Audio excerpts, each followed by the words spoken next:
This is the MC Reggie Fresh Morning Show. A station that pays. This is MC Reggie Fresh from the MC Reggie Fresh Morning Show. And folks, guess who's in the building?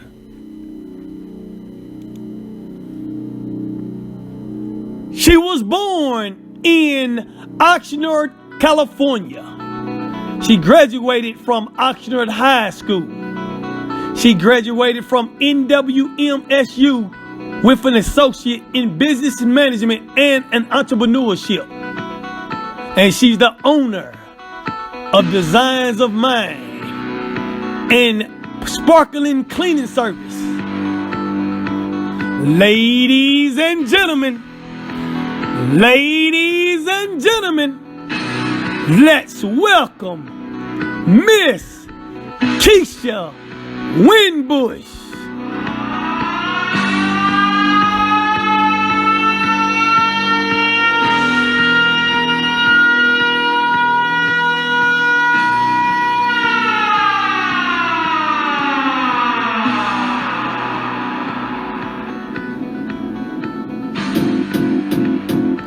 It might seem crazy what I'm about to say.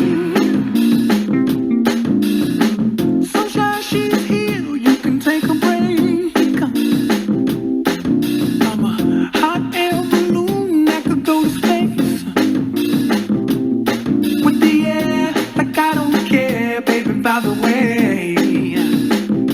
Because I'm happy. Clap along if you feel like a This is the MC Reggie Fresh Morning Show. A station that pays. happiness is the truth. Because I'm happy. Clap along if you know what happiness is. Welcome to the MC Reggie Fresh Morning Show. Good morning, Miss Winbush. Good morning. How you doing? I'm great. How are you? Outstanding. We're going to talk about that realtor business that you got and how people are going to feel when they get new houses. So the first question I want to ask you is, how long you been a realtor? Actually, I've only been in it for like maybe 3 months. Get out of here. Okay. Yep, I'm new in it. Yep. So you pretty much knew it. Okay, well, that's still going to be good to talk about. Yep. Mm-hmm. So let me ask you this. What made you want to become a realtor? It works good with both of the other businesses I have, and I've always wanted to do it. I've just always had a love for it. So. Okay. Mm-hmm. So what did you feel like on your first sale, when you first made your first sale on a house, when you closed on it? Oh, I mean, I felt great. Like, a sense of accomplishment. Like, I can do this. I mean, even though I knew I could, but not to sound arrogant. But it felt good. Okay. What's the requirements to be a realtor? Take the class and then pass the test. That's the biggest thing. How long does it take? The class is 6 months. You have 6 months to take the class and pass the test. If you don't meet the requirements within 6 months, you have to literally start all over again. Wow. Yeah, and you have to pay for the class. And well, what about the test? So if you fail the test, can you take the test over, or you got to go through the whole thing again too? Oh, no. You can take the test as many times as you need to, but it has to be within that 6 months. Is the test long? It's 4 hours and 150 questions. Multiple choice? Multiple choice, but there's a lot of math. You have to have an idea of what appraisers do. Not everything, but you kind of have a touch, of what they do. So it's a little challenging. Well, okay. I'm not a math person, so that was like. All right, now you. Okay, you new at it, so I know some other people are getting into being a realtor, and they got to go through the same thing you going through, no matter what state you in. But I want to know, what kind of advice would you have for any newcomers? The advice that I would have is, don't think it's like TV. Like, you're not going to just start making money right off the bat. And don't quit your day job. Always have some income coming in. If you can afford to just do it full time, then that's fine. And be patient. And you have to just I mean, it's your business. So you have to, you're not working for anyone where you're going to be expecting a paycheck. You have to be grinding, and it has to be consistent every single day. Like every single day. Yeah, you have to live it, breathe it, think it, because if you don't, you're not gonna succeed in the business. Wow. See, my thing is with being, because I was interested in it too, but it's just like when people don't have good credit, even though, see what I mean by that, when I say good credit, there's people, when I'm saying that, people be like, well, they gotta have good credit if they was trying to get a house. But what I mean is people might got the money. It's a lot of people that make good money. They credit just ain't no good. And people, the realtors and stuff like that, I mean, the builders and the banks, they don't care about how much money you got all the time. It's your credit. And if your credit ain't good, you can't really get nothing. So that's the thing. You be showing them houses and doing all that time and paperwork, and then they can't get approved. How do you deal with that? I mean, well, that's why you go through a pre-approval before you do anything. You don't want to go out there and start showing houses when you don't even know what they qualify for.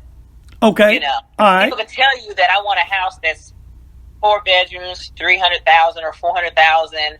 And if you go out there and start showing all these houses, and then you do a pre-approval and they only qualify for 150, you wasted your time. All right. Well, listen, but see, on the flip side of that, you know how you get mail in the mail where they say you pre-approved. Sometimes pre-approved don't mean nothing. Some people be thinking you guaranteed. And still, you got to have good credit even when they say pre-approved. Well, you're not being pre-approved, really. You're being pre-qualified. Well, see, and they even put that on there. You know what I'm saying? Well, I mean, it's nice to do it from the beginning, and it's also nice to do it like almost towards the end, so that way, because people's credits change every day. Right. So yeah, or you want to make sure they don't go out and purchase nothing big before they get their house, before they close on their house, stuff like that.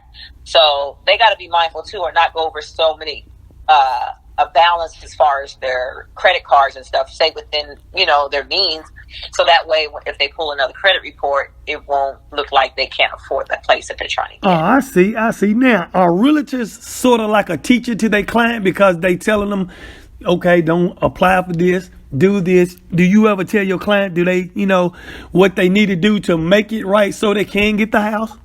Oh yeah, you have to. You have to. I mean, but it's really up to them at the end of the day. Some people may find a car that they like and just feel like they can't live without it. And it's like, you might want to wait. Okay. Because it can mess you up unless you just, unless you're finding someone who got the cash just to buy a house right out, then you ain't got nothing to worry about. They don't care what your credit's like if you got cash. Yes, ma'am. All right, now I want you to tell me about your design store and then your cleaning business. Tell me a little bit about that and how you got into that. My interior design business, I've pretty much done it all my life. It's just a niche that I've always had. I do residential and commercial. It's really big on the holidays. I decorate people's homes, golf courses, country clubs, for Christmas, do weddings, do birthdays, all that. Did you have to go to school for that? No. I mean, I had a niche for it, but when I really wanted to get into it more, I decided to take a class, and it didn't quite work out because I didn't like the way the teacher was teaching, and I was like, nah, you don't do it like that. You do it like this, and we kind of clashed. Wow. Okay. She didn't like me very well, so it is what it is. But some people, they like it and they enjoy it, but they don't really know what to do. They take a class. I just have a niche for it, so I didn't need to take the class. Okay, well, now, cleaning business, what do you do? It's kind of self-explanatory, but it depends on what kind of tools you use and equipment. It's commercial and residential cleaning. Oh, okay. Commercial as far as office buildings. Okay. I started out with the commercial. I've been doing it I've had my business for maybe 28 years. Wow. Yeah, and it started off commercial where my staff would go in and clean apartment complexes and stuff like that, and then in office buildings, and then I transitioned it to residential. So I do commercial and residential now. All right, cool. Now let me ask you this. I want you to give me all of your social media platforms so people can get a hold of you if they want something clean out there in your area, or if they want a house. Okay, my Instagram is KESIA.Winbush, WINBUSH. Facebook is Kesia Winbush. Twitter is Kesia M89. And I'm also on TikTok. And my TikTok is Kesia W69. All right, then. All right, Miss Winbush. I appreciate you being on my show. You're welcome. It's a pleasure. Thank you. You got any shout outs for anybody? To myself, no, I'm kidding. No. Good luck to everyone out there, in their endeavors or whatever they have doing. So, yeah.